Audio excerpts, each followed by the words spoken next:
Okay, life is short. Let's get started. How's it going, ladies and gents? Oh, that was a high-pitched noise. Where do you come from? That was weird.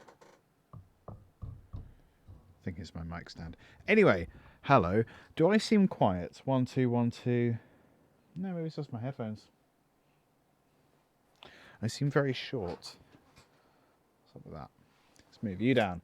Man, I could have done all of this well in advance. 1, 2. 1, 2, 1, 2. Yeah, you know what? That'll probably do. Hi. Today we are going to look at creating chords for lo-fi hip-hop, jazzy lo-fi, whatever you want to call that style of music. That's what we're going to do. So, where do we want to start? I guess we start with the piano sound. We'll call this piano. So, I'll tell you what I usually do, or what I have been doing recently, and then let's get rid of that. I'll tell you what I usually do, and then we can talk about some of your other options as well. So I like using the ragtime piano, which is I think it's the free Contact Factory selection. Just because it just has a bit of like crust to it, and then you can just increase the noise.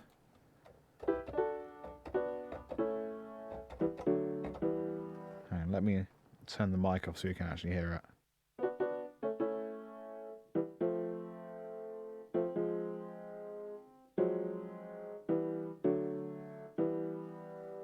It's just a nice sounding, crusty piano.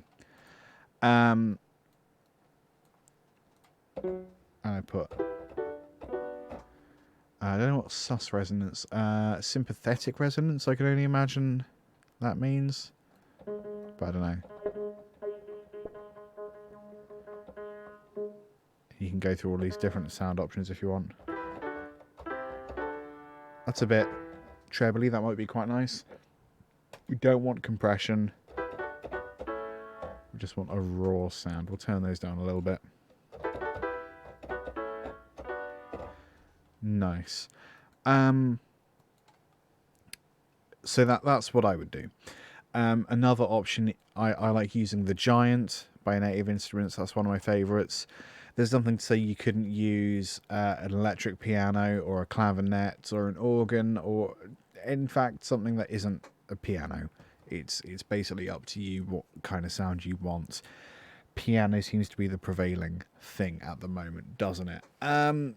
So we can talk a little bit about tuning. One of the things that seems to be kind of within the whole lo-fi hip-hop thing is the fact that we get a lot of kind of cassette tape and vinyl degradation. So you get that real crusty sound, and you get these sort of pitch artifacts from that. So, I mean, there's a couple of things you can do. If you really want, you can... You can't really see my pitch wheel. That's good. You can kind of... That's not working. That's good, isn't it?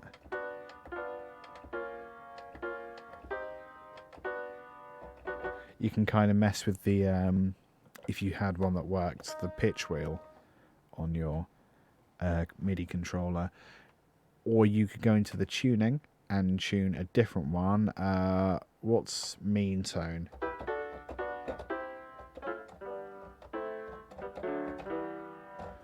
Okay, so if I was playing in C, so let's say F rather.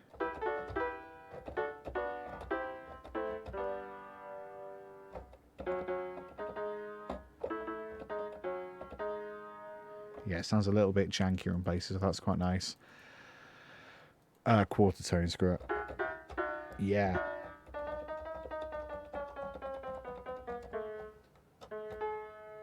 Okay, so that... Oh, that's really nice. So a chord would be...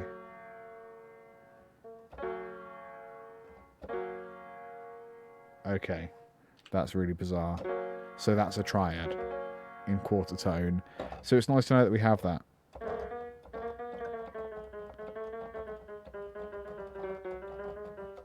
that's fun.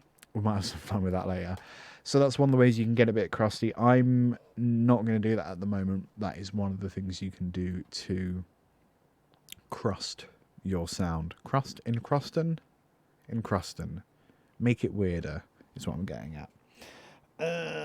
Sorry, I'm just checking behind me. I thought I turned you off. There we go. I need to stop getting updates. Right.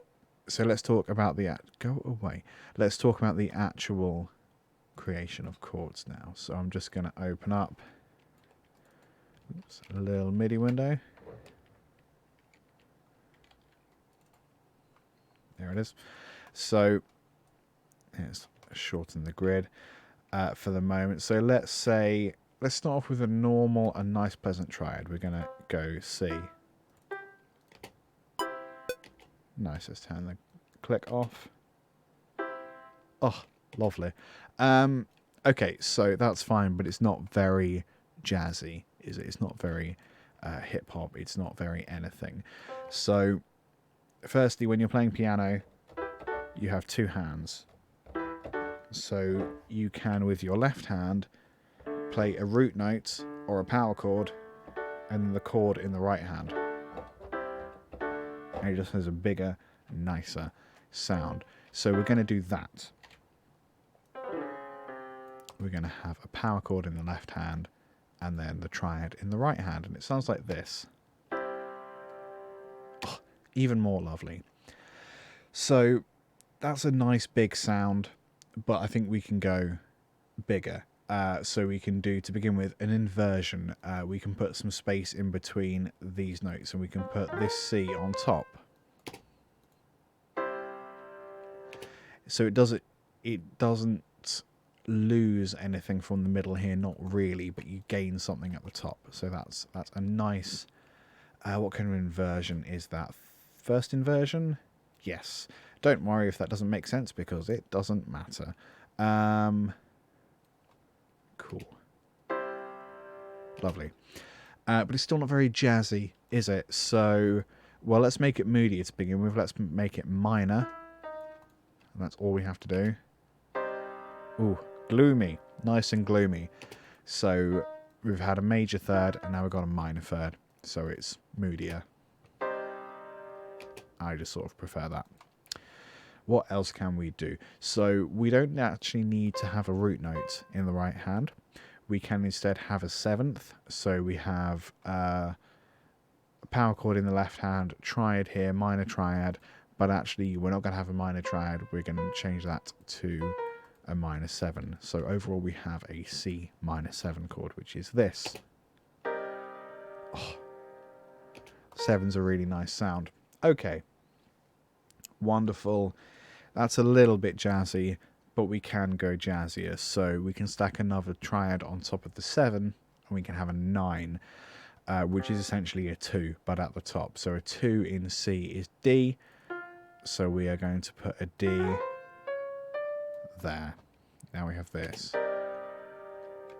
which is nice, but we're getting into the territory of stuff that can't really be played in the right hand. So we're going to take that, the minor third, and we're going to play it down here in the left hand. So the left hand is playing the full triad.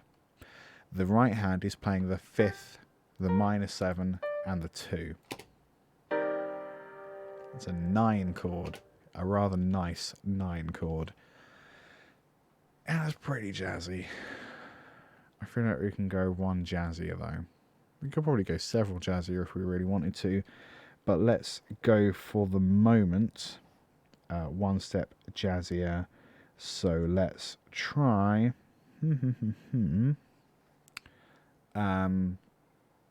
That's an 11, isn't it? 9, 10, 11. We're going to stack another third on top.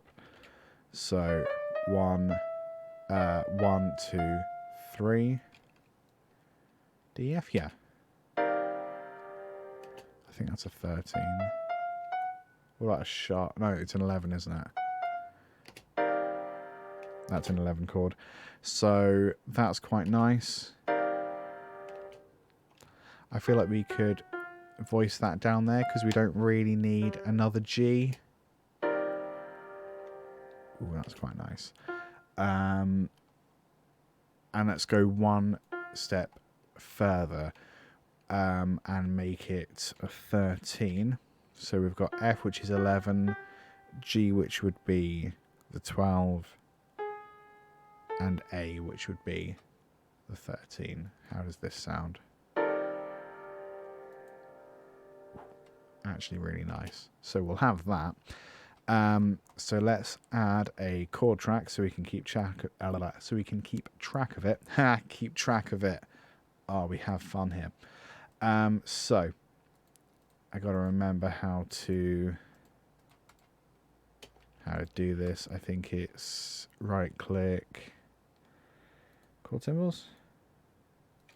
There it is. So it's chosen to call it that rather than just a 13. Okay, that's just how it voices it. That's just how it spells it. This is one of the things I'm starting to recall, is that actually when we talk about chords, chord names, those are just how we describe things. They don't actually mean anything. What means something is the notes that you're playing, not what you call those notes. Yeah. So that's quite a nice chord. But it doesn't feel like it's actually being played by a pianist, does it? So we're going to... Just trying to think, when I play a chord, whatever that chord happens to be, I'm just going to pick a random hand position. I tend to start with my thumb on whatever's in the right hand.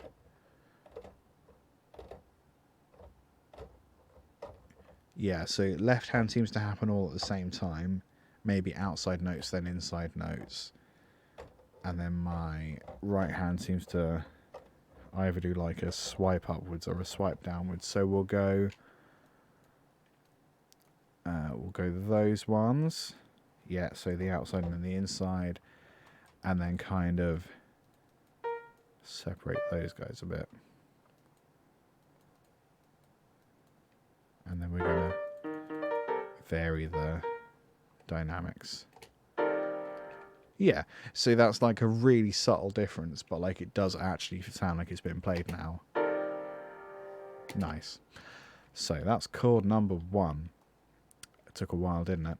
And all we've done there is we've just played the chord once, which isn't how you'd play it, but we'll worry about that in a second. We've got one chord. I am going to shorten the duration by that much. Okay, let's think about our next chord. Could we start with this and then maybe change something?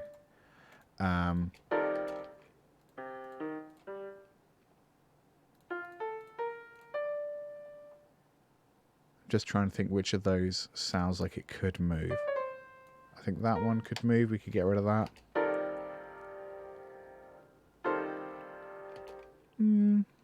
Feels a bit cluttered.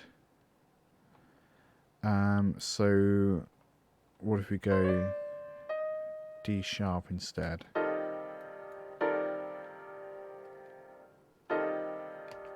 This hand could do a sus, I guess. I think we'd have to get rid of that G. Could that do the G?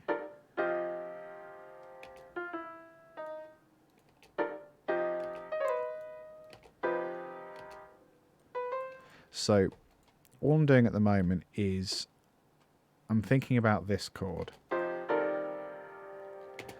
And then I'm literally moving notes of that chord around until I get something else I like. I'm just thinking about the sound of the chord. I'm not worrying about, oh, now I'm doing a minor 13, sharp 11, Phrygian, whatever. I'm just moving notes. That's all it is. That's quite nice. So that's going to do. That's as complicated as it needs to be. But then for the sake of like theory enthusiasts, can you even see that? Not really, whatever. So we have a C, which is the root. We have an F. which is the 4. Don't know why that took me a minute. We have a G, which is the 5. We have another C, so that's the octave, that's fine. We have a D sharp, which is the minor third. So that's root, 5 and third with a 4. So we'd call that add 11, I believe. I would call that add 11 if chords matter to you.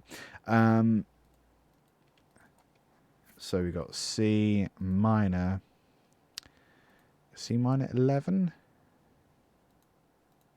Yeah, I think so. Close enough.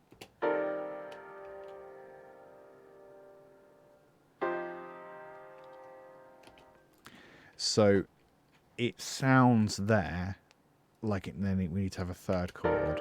2, 3, 4, 1, 2. Da.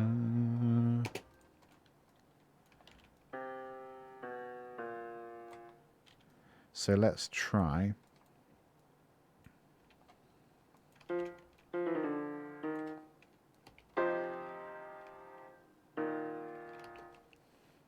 Yeah.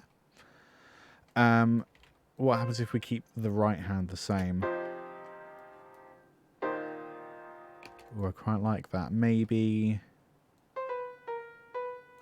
What about that? I don't know. I'm just guessing. Not that one. Maybe not that one.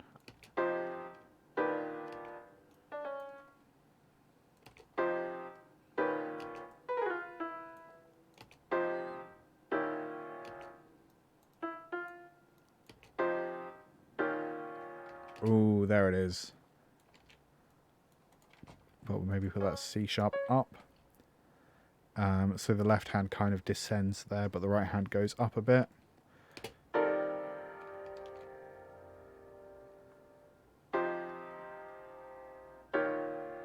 Ooh. It's got a bit of stank on it. I quite like it. So let's work out what that chord is for fun. So the root note is A sharp.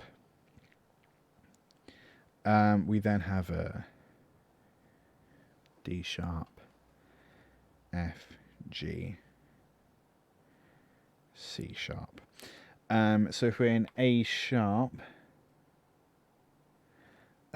D sharp is going to be, brain doesn't work today, minor third? No, 4th. I'm looking over at my guitar because that's the only way I can actually work it out. That's a 4. The F in relation to A sharp is the 5. The G is the 6th or minor 6th? 6th. And the, I'm going to put major there to be sure. C sharp is the minor 3. Yes, I'm just checking my work. Might still be wrong. I'm not very clever. So we have, I guess that's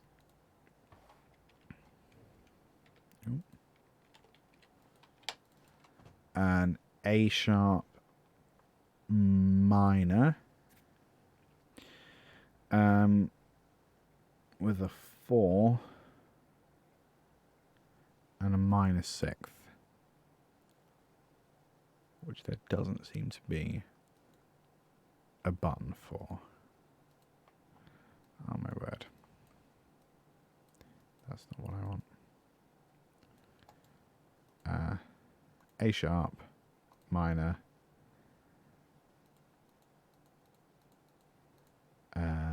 I don't know what to put.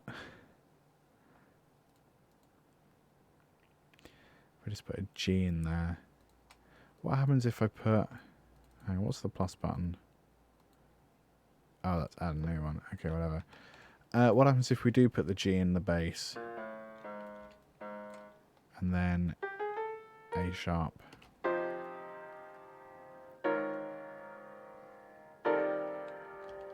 going to listen to it the other way.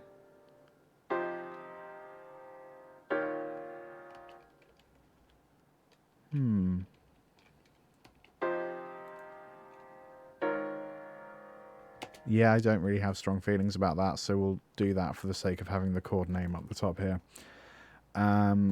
Cool, so those are our chords.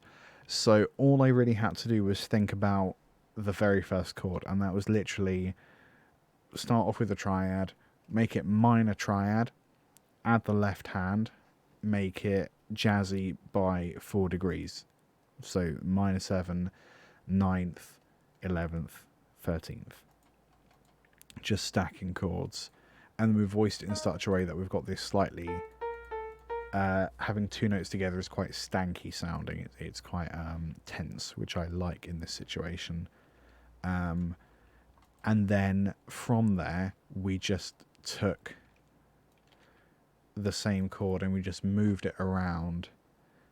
We moved the individual notes around until we had something that we liked, and it was that simple. Then we worked out what it was. We weren't led by, oh, I have this chord, therefore I need to follow it with this chord. We were just listening to it, and that's one of the things that I like about music composition, is that we can come up with something using our ears, and then we have this way of working out what we actually call that chord. And that's really what music theory is. So when you see these adverts for things saying you don't need music theory, it's a lie, because music theory is just essentially the language with which we describe the music we're writing. So you absolutely need music theory, but no one writes with music theory. That's not a thing. And it really gets my goat somewhat when people say that as if it's actually a thing. So let's have another listen.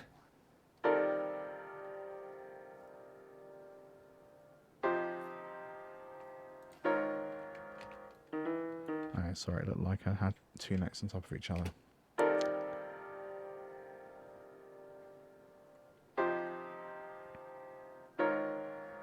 I wonder. Okay, it does work. I need the loo, because that's how poorly I planned my day. I'm going to leave this playing on a loop while I wee. Enjoy.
Ooh, tell you what, being able to just walk away from the stream is pretty fun. Right, we've got our chords. The one thing I'm going to add as like a contingency is just a nice, a kind of basic voicing of our tonic chord, our roots chord. So let's duplicate that. We'll get rid of that one. We'll add that one to the top. Let's maybe, yeah, we'll make that -7. Yeah, perfect. And we'll lower the velocity a bit there. Bosh. Just spreading the notes out a tiny bit as well. Cool. So, you'll see why in a bit, basically. So now we have this chord sequence and another contingency chord. I am going to do two things, and then we're going to degrade the sound. The first thing I'm going to do is increase. Oh no, hang on. Let's think of a different tempo. Let's go really slow. So like maybe, actually not really slow, just kind of slow. So let's say 112.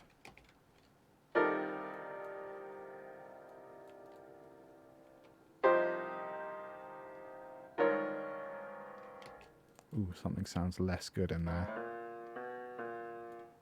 I think it might be that.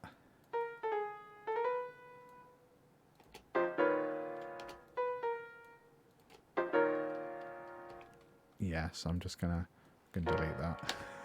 So whatever I said there, I've backtracked on. We're gonna alter the rhythm of that somewhat. So let's have a look. How would I play that?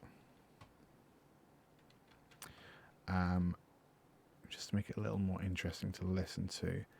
So what if we...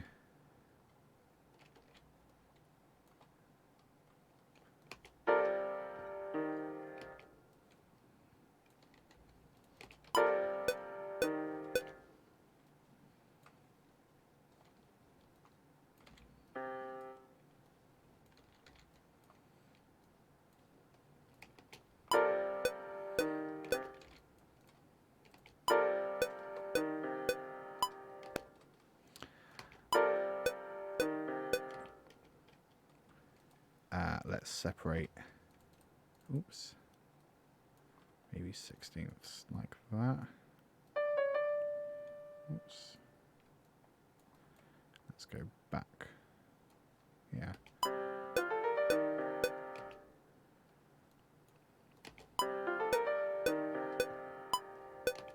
Yeah.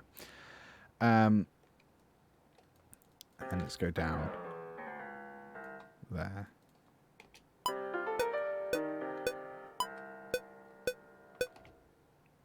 Yeah, that's quite nice. We're also going to use the sustain pedal. We're basically just making this sound more like it's actually being played by a person.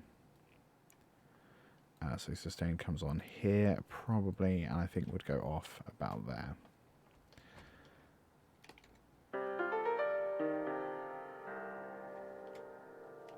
Yeah. We're going to put this out of time a bit.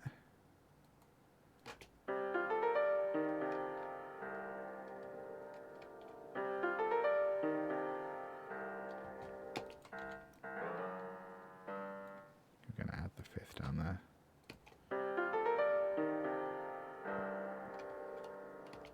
Cool. That's the first step. Now these...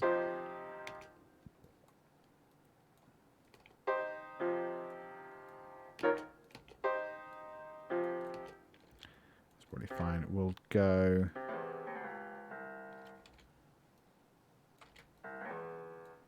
Yeah, we'll do something like that. And we'll do pedal on again. And off here. On... Oops. Here. And off here. Just to represent taking the foot off the sustain pedal.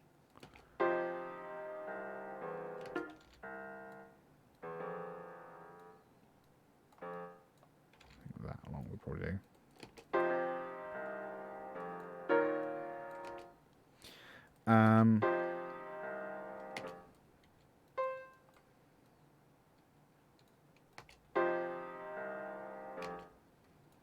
We'll probably do something like that, maybe.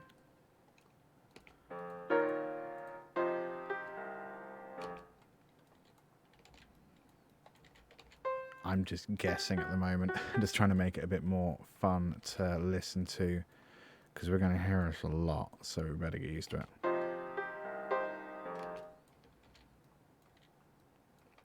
Let's do that and lower velocity quite a lot.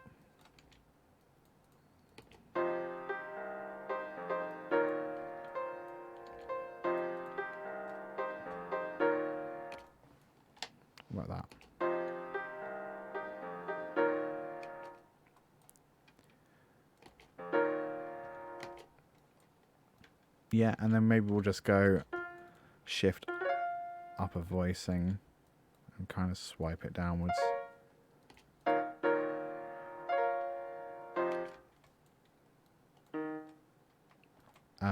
Let's maybe with this hand. What other notes we've got? F. Yeah, F will do.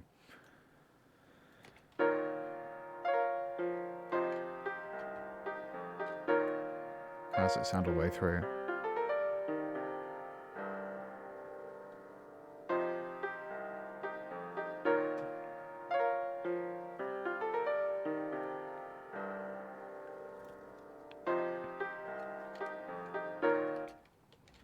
Cool. I'm going to move that up because it kind of sets up the next chord just by including a note from it. Just feels like you prepare for the next one, and we're going to try and prepare for this chord in here. We'll use that A sharp again because it kind of walks up to that C.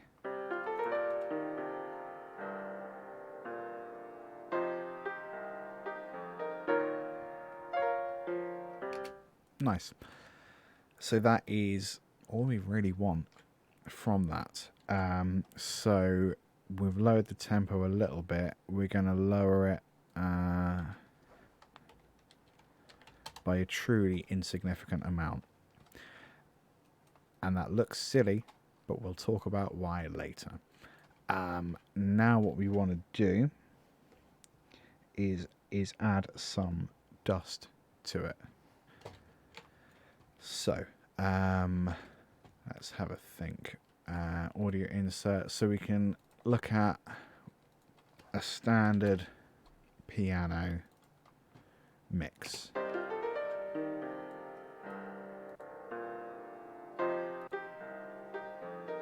Which is quite nice. Let's think a little bit about when we hear old recordings, it feels like a lot of the mid has been taken out. So we're going to do that. We're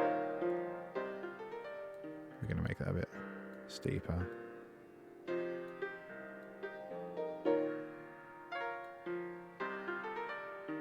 That feels a bit radio-y, doesn't it? We're also going to just nerf quite a lot of the bass.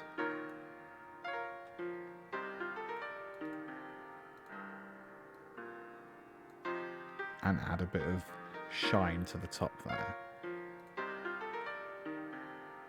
That's quite nice. What else can we do? Let's look at distortion. So let's go through... What does this one do? Piano saturation.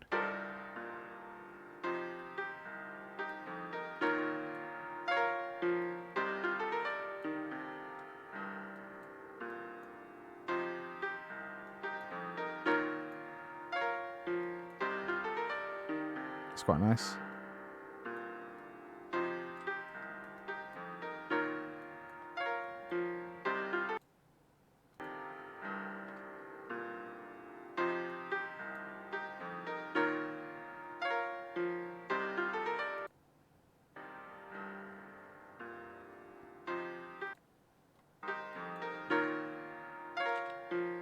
Cool.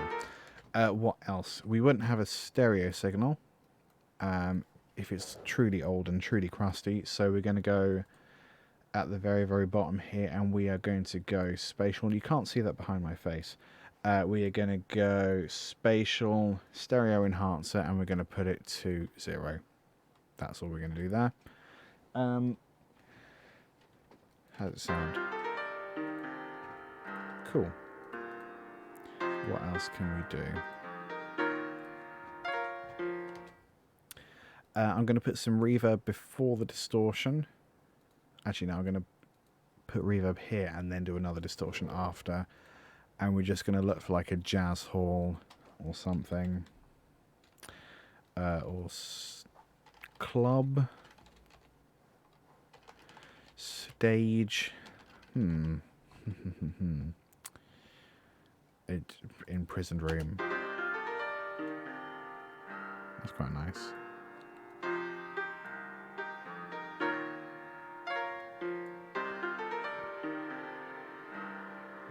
much. Let's go 20%, half a second reverb. So not a lot, just a bit. And after that, we are then going to put a bit of distortion, a bit of tube distortion.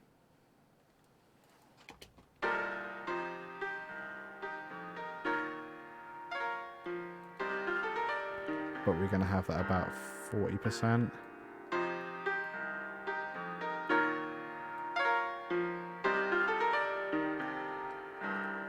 Nice. It's feeling a bit harsh in the highs, so I'm just going to nerf that a bit.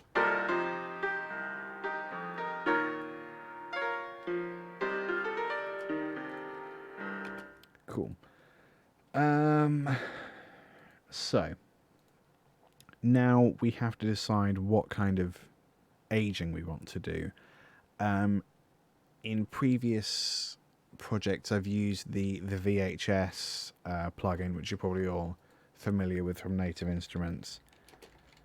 I'll get an image of it.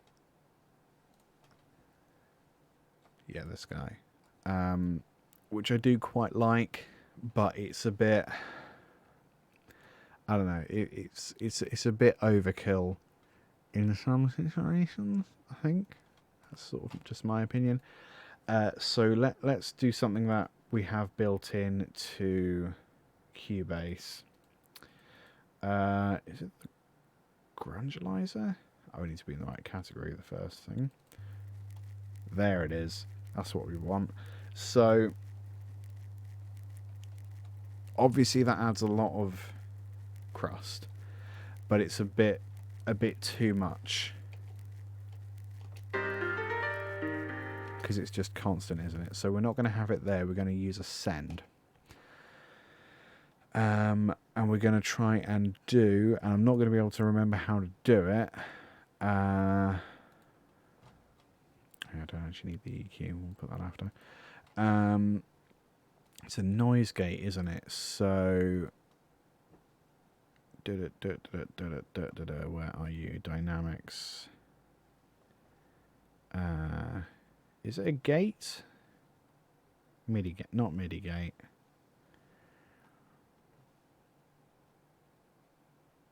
Oh, it's just called a gate. Good, well done. And we're gonna send. Where's it gone? Audio send to that effects channel. There it is. So I think we need, yes, sidechain. So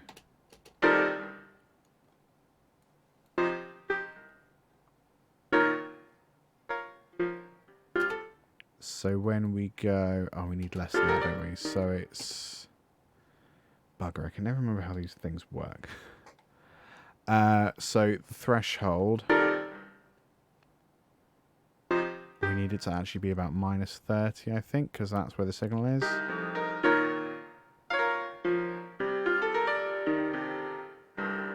Right, I've just remembered what we're doing, and I've got that the wrong way. So actually, we don't want the gate there at all. We want the gate here in this effects send. So we go dynamics, gate, paste gate settings, right.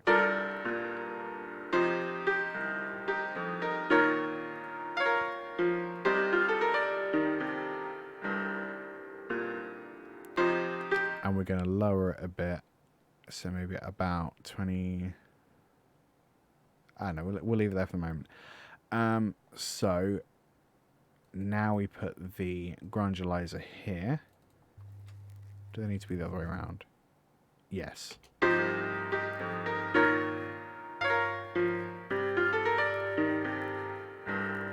So what this has achieved is we have the Grungulizer in front of the noise gate, and that means that whenever we have sound playing, the gate opens up, which also allows through the Grungulizer sound. But we don't hear the Grungulizer. You can see here it's sort of happening, but we don't hear it unless there's piano as well. So what I can do is I need to change a few things. I need to change the attack a tiny bit, hold a little bit, and release quite a lot. So you hear there it fades out when the signal stops. Go away. So now I just need to work on the actual distortion sound, because there's quite a lot there, isn't there? So turn that off, and then let's have a play, because that's quite annoying actually, that buzz.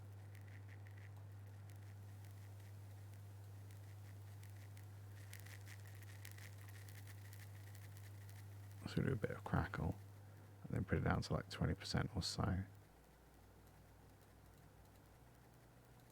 Yeah, so then when we put this in, we now have this. So it's quite subtle, isn't it?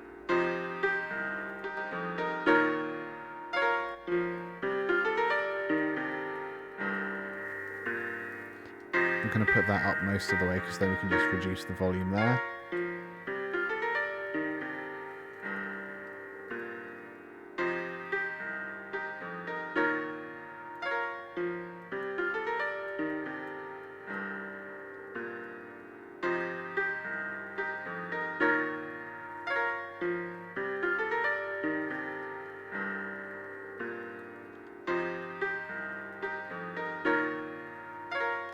Cool.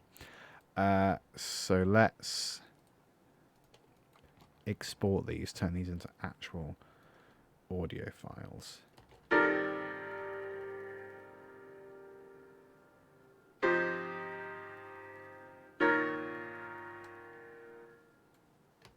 I think we want a little more release on that.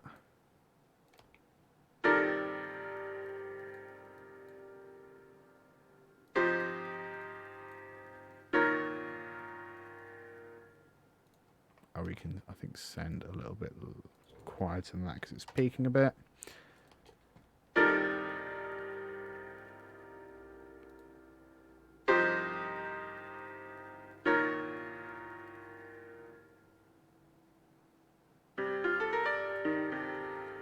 So I think we need a little more space between those. So let's try that.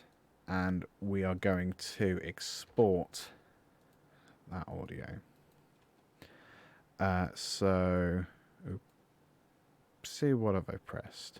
I've pressed the wrong button. There it is. Use project folder. So piano, bounce, 1, mono is fine. Yeah, it seems a bit weird, but we are going to do high fidelity, and we are going to import it into a new audio track, and we're going to let that do patiently, because we are patient people and we do not panic buy. Ooh, why have you done that? Is that because our project is all weird? Keeps doing that. Yes. Okay, whatever. So let's shift over here. We now have this, which is nice. And the sort of melodic bit.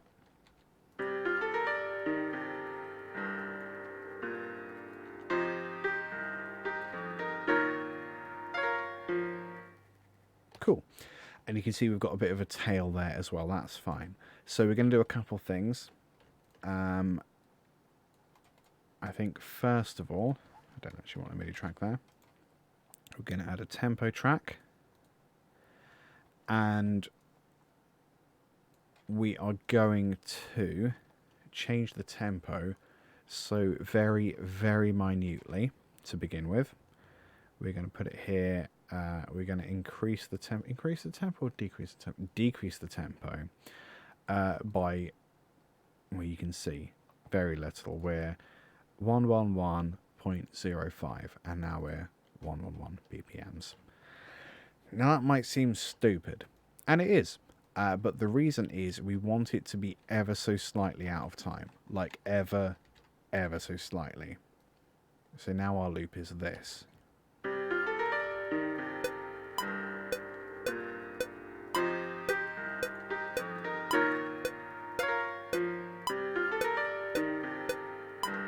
there's an ever so slight jank to it now when it loops, which is exactly what we wanted. We're going to shift that up here and probably not look at it for a while. But is that the right tempo for a lo-fi hip-hop kind of thing? Not really. So let's go even further. Let's go down to, and this is the bit where the grain comes through and it does start to sound quite janky, which in like a good way. 93 BPM. So, but Liam, it doesn't loop. What do we do? Because it's the wrong length. Well, you make a good point. We go to time stretch and we stretch it out and then we loop that. So now we have this.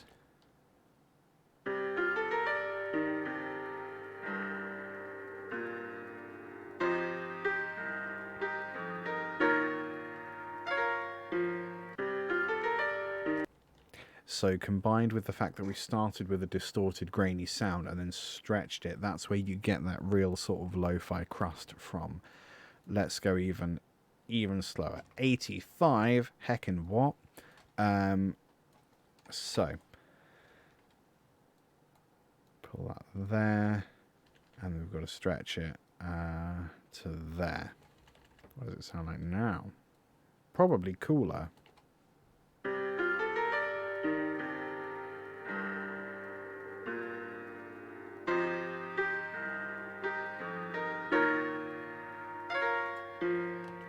And you see, you can really start to hear the grain and the distortion now, which is perfect. That's exactly what we want.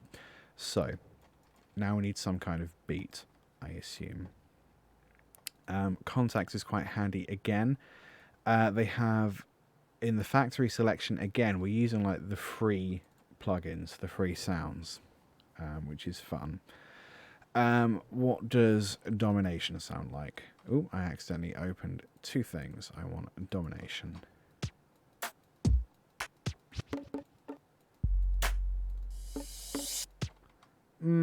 Right, green bag. It's alright. I'm not so into it. What's in vintage toys?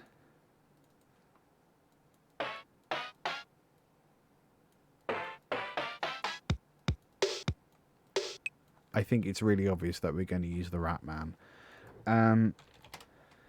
So let's write a really simple beat.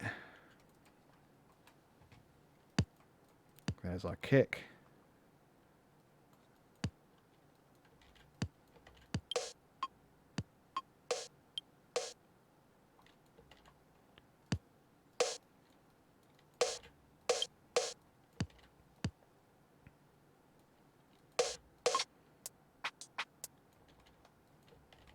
How's that sound?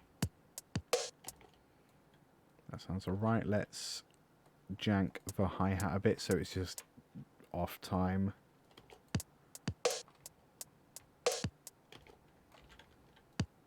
Yeah, I think that's good. Gonna get rid of that second kick there. And we're just gonna duplicate it. How does that sound with our piano? Ooh, where's that come from?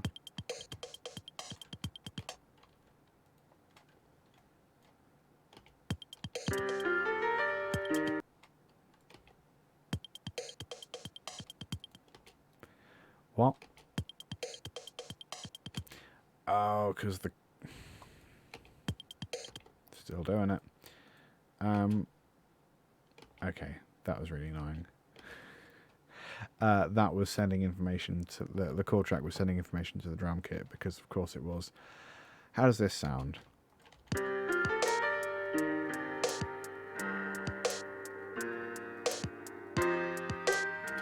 Sounds fine, but again, it sounds a bit too quick. So we're just gonna double the duration.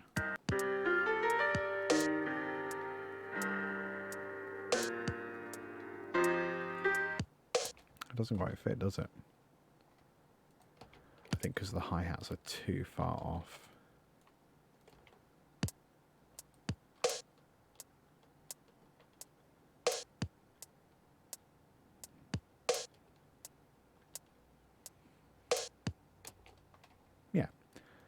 think that's fine. So how does that sound together?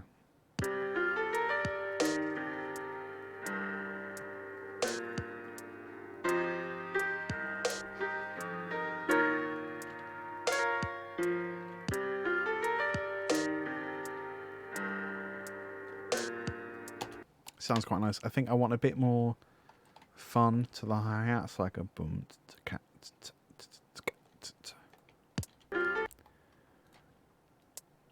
So, and I'm going to do it by hand with the grid off.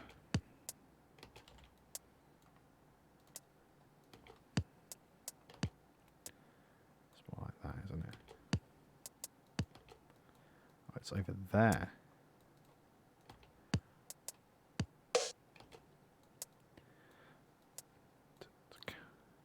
Oh, it's going to be there.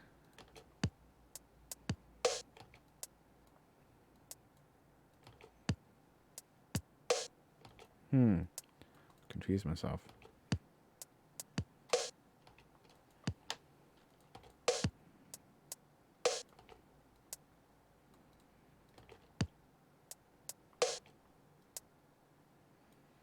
Maybe there.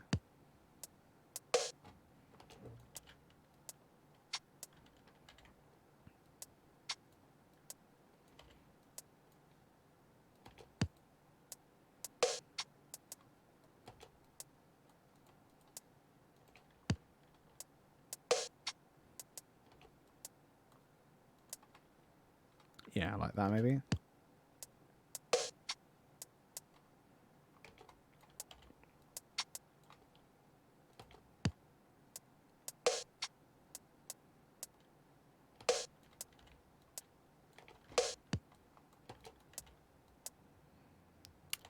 Let's try that with the chords. See how it sounds.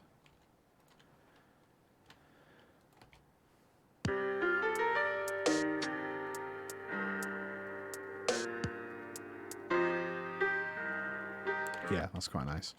We'll get rid of that second kick there. I noticed that actually there's quite a lot of layering in kind of percussion sounds, especially in hip hop in general. So what we're going to do is add in a super jazzy kit, like this vintage drummer from here. Let's have a look. Ebony Kit Light. I'm not really bothered about the sounds, but let's go New Orleans jazz, because I want a little bit of that kind of snare brush. So we're going to have a 1. Do we have brush? Is that not this kit? Latin jazz?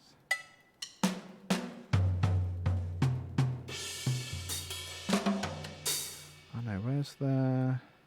Maybe it wasn't there. I'm sure it was vintage drummer. What is this?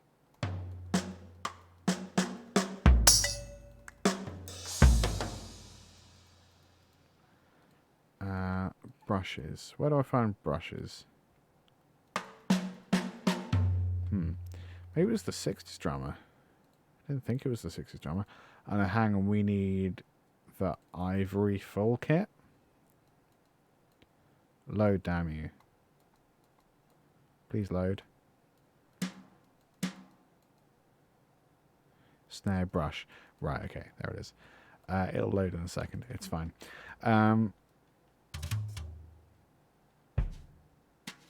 There it is.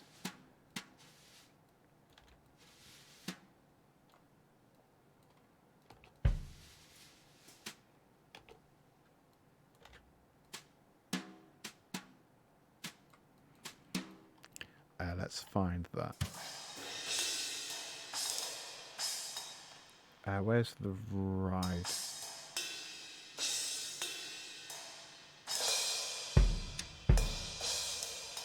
There it is, but we're going to have really gentle rides going on.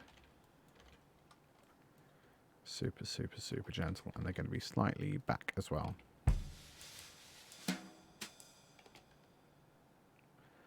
I do actually want them on the triplets, though, I think. Or do I? Maybe the 16th triplet instead. I don't know what I'm doing. Let's try that. Yeah, that works. So we'll have these guys on triplets.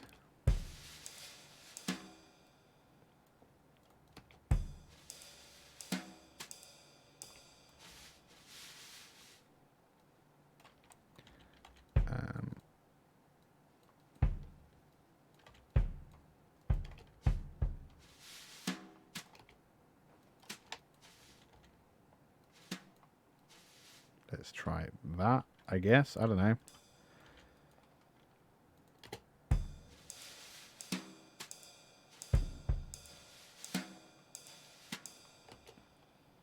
Yeah, that works. And we're just going to duplicate that. So now we have this.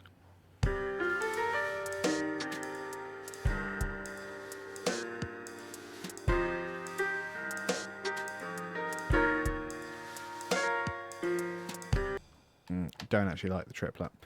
I was a liar. Let's go regular 16ths. Let's just go hit the Q button until they're in. Cool. And then we need to make those... Oh, that one's a bit... Back you go. Cool. So, now that we've got these layers of 2 percussion...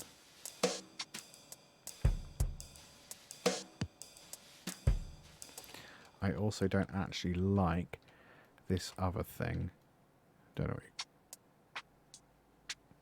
I'm going to put that there, I think, instead.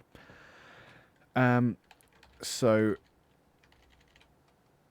with this drum kit here, I think we can do some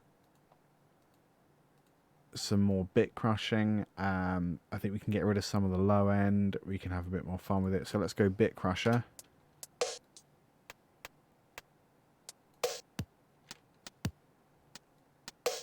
Yeah. Let's go EQ. It's a little harsh at the top there. And we don't necessarily want the lows if we've got the lows here as well.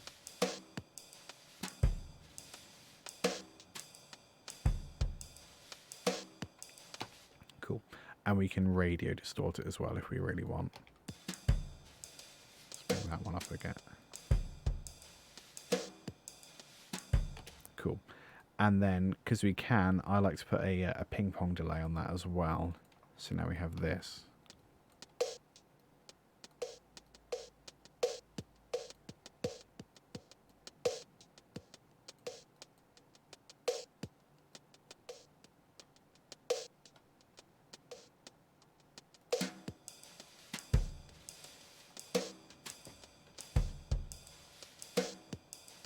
I like that. If you wanted to, you could screw around with the drums a little bit more. You could lower the pitch of individual drum hits. I can't really be bothered to do that at this point, but you totally could. If you're using something like Battery, you have the options to do that really, really easily. So it's worth doing if you want to go one step further. Let's have a listen to the whole thing at the moment.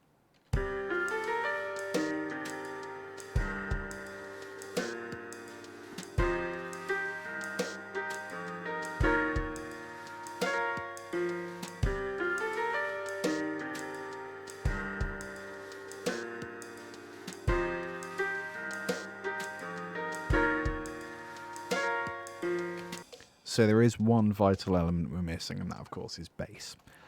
So we're going to add guess what and guess what library. That's absolutely right. We have I think it's in band. No, I think it's in this other folder, which is exactly the same. Yep, Jazz Upright. Currently muted. Nice. So we are going to change the name of that. We're going to change the name of all of these, actually, so we can keep track of them. Bass, piano sample, piano loop rather than sample, I suppose, if we're going to be pedantic, which we are. Bit, kit, and acoustic kit. So we're in C, aren't we? So I'm just going to write a really simple, not even walking line. in C.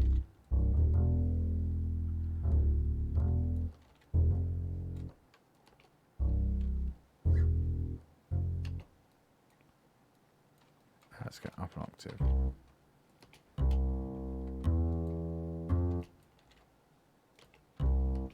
That sounds a bit too majory. So should that be E or D?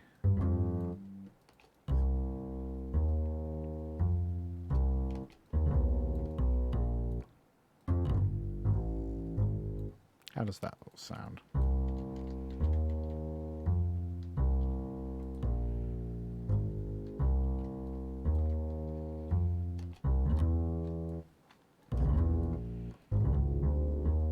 I'm just guessing at the moment. Let's try that, and we'll just vary all of that stuff a bit. How does that work with the rest of it?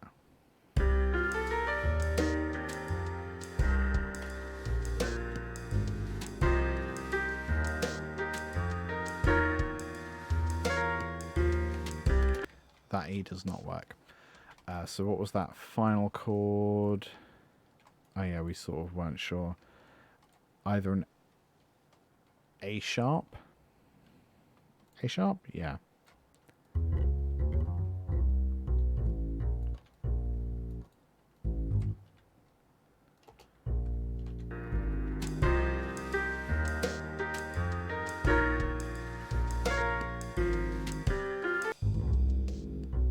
Chromatic up? Yeah, that works. So all I really did to write that bass line was think about the chord we had, think about whether it was major or minor, and then which direction I wanted to go, which was up followed by down. And then up again, the same pattern, and then just a slight variation. That's as much as we want from our bass line at the moment. Possibly for the whole song. So let's just have a listen for a second.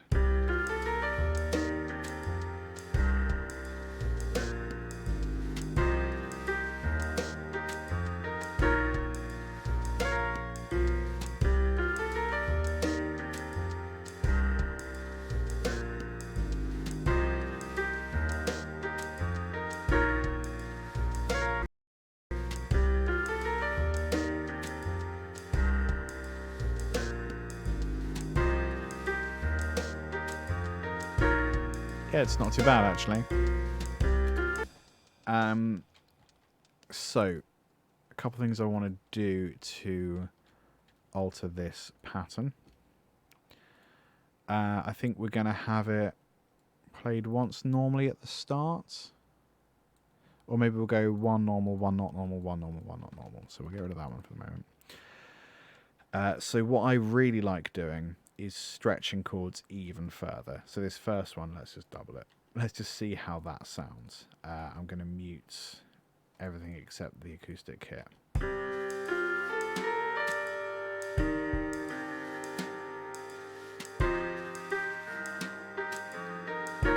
And this other one, we're just going to stretch as well. So stretching is one thing you can do. You can also repeat notes. I'll show you that in a second.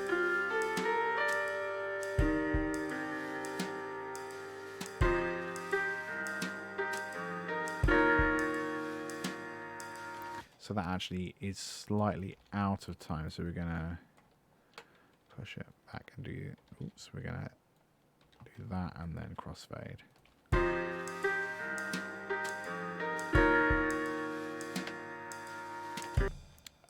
This bit here.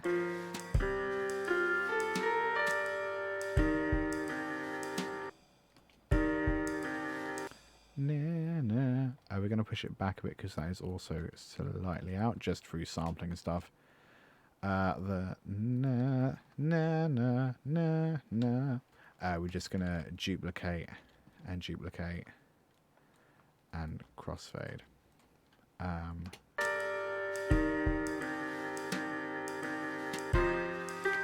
Because it's, even though we're repeating the same thing, you still have like the decay of the chord being played, the notes being played, and the grain is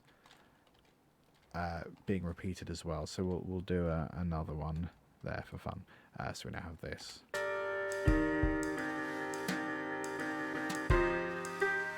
I think we should probably double it again, can't we? Let's live our lives.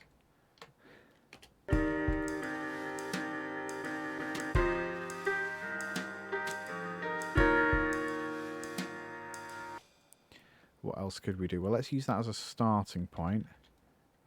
This next bit. I'm just gonna, oops, yeah, fine. This bit here, I quite like this, but I wonder what happens if we duplicate it and then reverse. If I can find reverse, there it is. How does that then sound?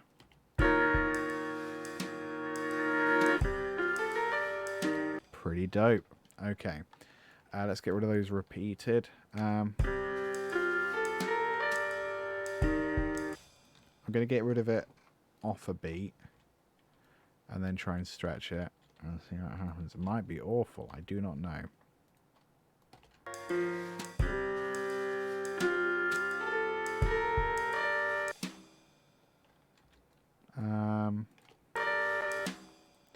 Yeah, that'll do.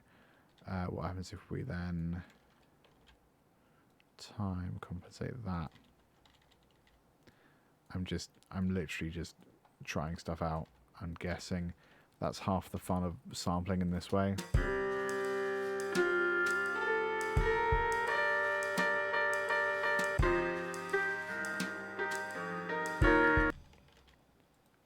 I don't think I want that chord there. I think I want a copy of this chord.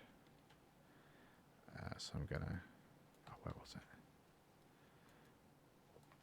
Put that there, extend that, bosh.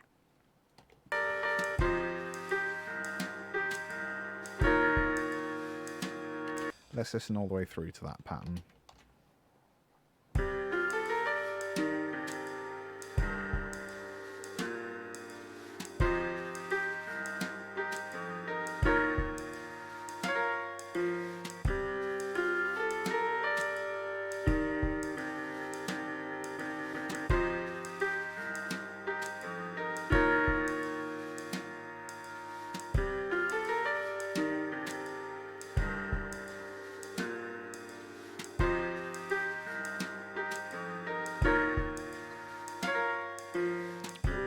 Add everything in.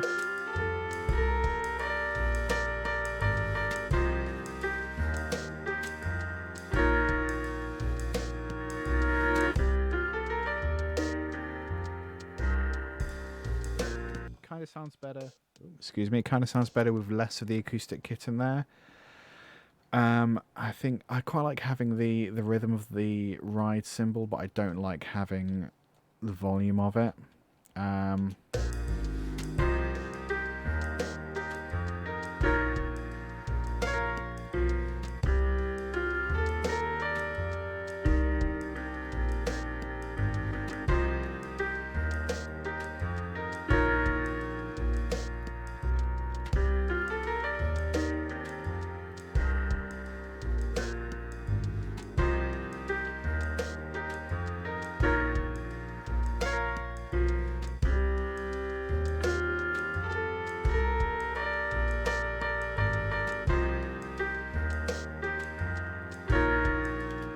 Cool, okay, let's try some slightly more drastic repitching. So we've got our basic chords here, which aren't encumbered with all the different sort of left hand, right hand business. So let's just take that tonic chord. We're going to stretch it so it fits, sort of.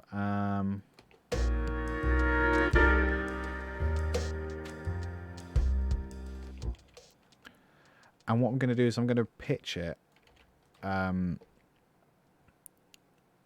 not going to retune the notes, obviously, because it's an audio sample. You can't really do that. So I'm literally just going to retune the whole thing. I'm just going to repitch the sample. So pitch shift, let's say, oh, I don't know, let's go up a -3. Oh, no, let's go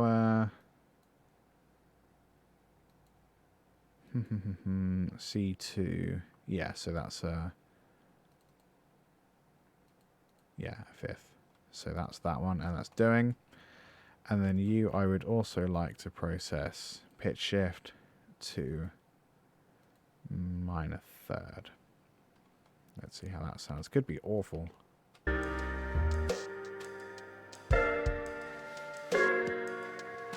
Ooh. I mean, it sounds pretty horrific, but I kind of love it. Let's do this one up an octave. Pitch shift, C to C.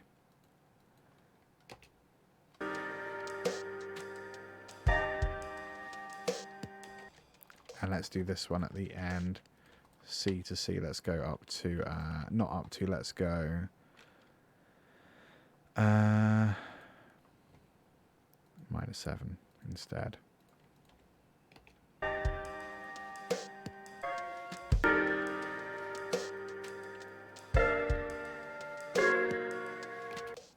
That's quite brutal, but I kind of love it. I'm just going to color change so we can sort of see the difference in these sections. Purple and orange. Conversation hat colors. Lovely. Bass obviously needs to change a little bit, so I'm just going to go dum dum dum dum for the whole thing. Is the bass turned on? Yes.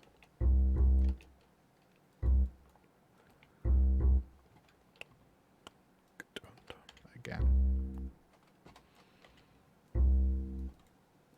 Just literally that. Nice and simple.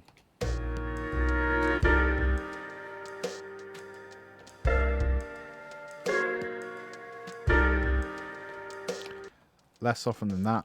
Just these two, I think, just actually on the tonic, on the ones of each 2 bars.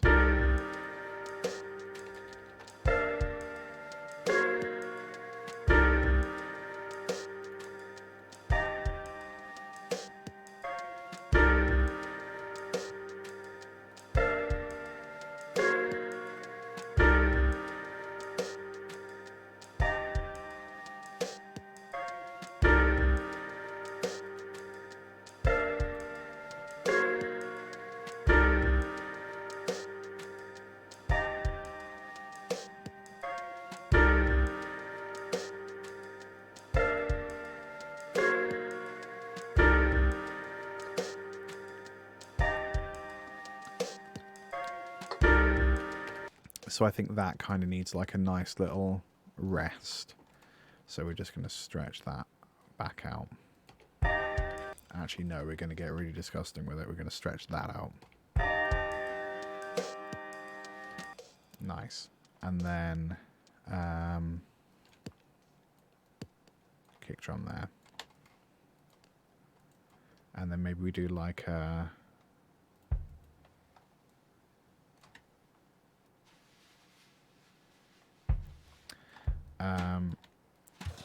can we have a roll?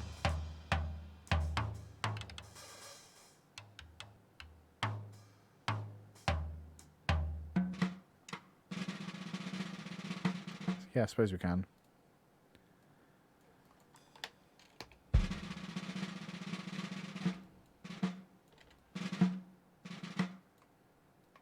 Yeah, let's try that.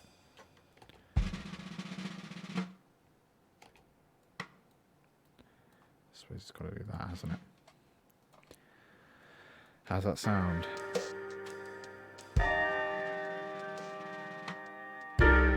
Pretty dope. Okay, how does that repeat?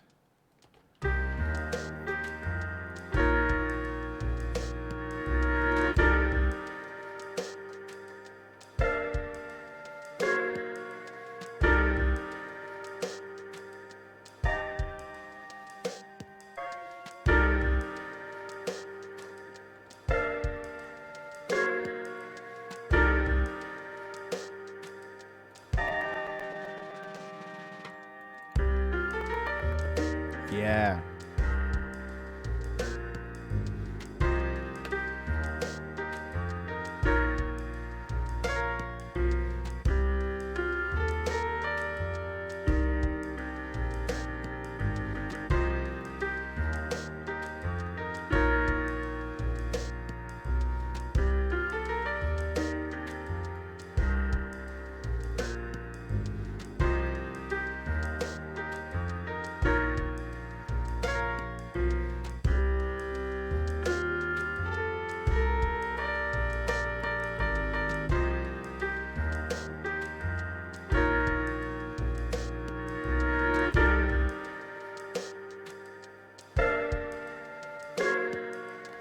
So you may have noticed that I was increasing the gain on some of these samples, because actually every time you repitch it, it loses a bit of volume. So I'm just making sure to compensate for that a little bit. I also want to stick a compressor on it, because it gets a bit too loud in places. So hard piano.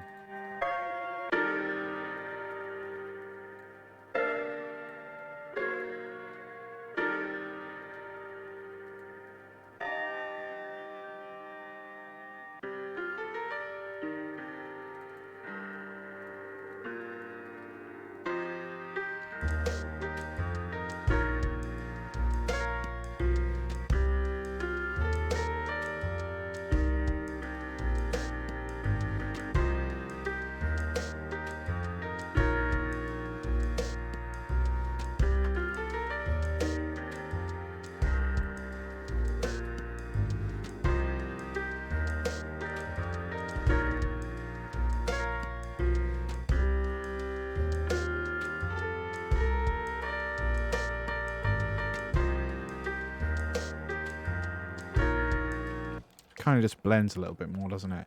Let's stick that off to the side a little bit, just so it feels a bit more spatial.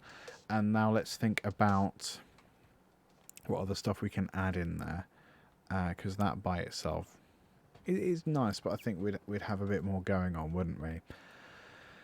So let's open up Contact, because that's what we're doing. That's what we seem to be using a lot of. Let's have a look through vintage, I don't know, electronic toys. What do we got? I've definitely used that one before. Ratman Brass. Pretty horrific. Droopy the Dragon. 3 watermelons. It begins to... Okay. What's the voice? Oh, that's really creepy. Oh, we can get it quarter tone.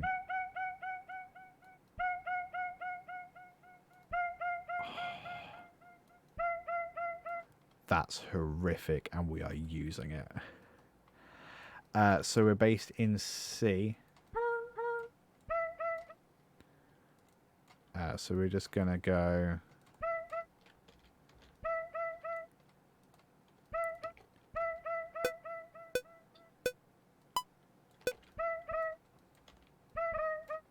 We're just going to try that, and we're just going to see how it affects our lives. I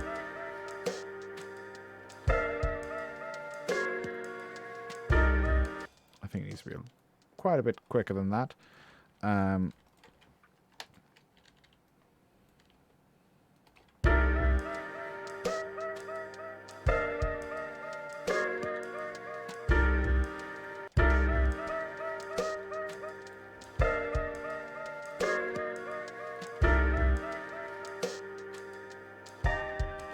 think I might need to start on the other C. I'm not sure.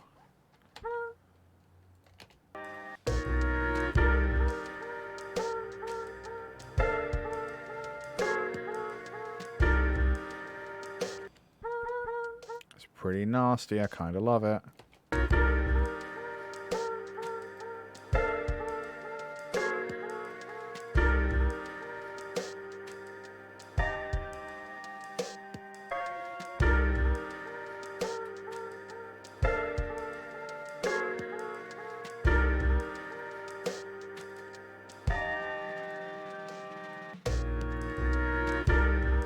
There's quite a lot of bass information below the actual fundamental, so I'm just going to nerf that.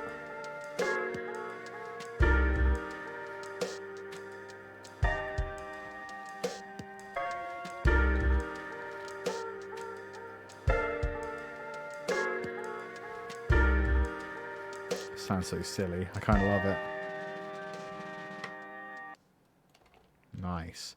Right, how are we doing for time? Hour and 20. Okay. I think that's a pretty reasonable place to leave it. So, timetable for the next few weeks, I don't know. because the schools are shut as of Friday, which means that my day job is it still technically exists, but I'm not going to be able to do my normal daily work. So I'm basically going to be either working from home or working on site with no students, or it's all a bit up in the air at the moment. So the upshot is I should have more time for music work, and catch up on freelance stuff, which might be nice. And basically I'll be working from home probably a lot of the time, or on flexi time off in lieu. None of these words are going to mean anything to you, are they? I will probably have time and energy to stream a bit more, and I'm going to do my best to actually be creative during the stupid virus shutdown. So yeah, watch this space. Expect Monday and Wednesday streams as normal. I won't be as tired and have performance commitments that I would normally have this time of year, is the upshot. So you can expect a bit more from me, but quite what that looks like, we're still working it out literally day by day. So yes, good, thank you. Here are some links to all the places you can find me. I need to add TikTok to that, which I am genuinely on and genuinely enjoying. TikTok, LTGuitarist on TikTok. And yeah, see you guys later. Thanks for hanging out, and go make lo-fi chords and weird music because it's fun. Bye.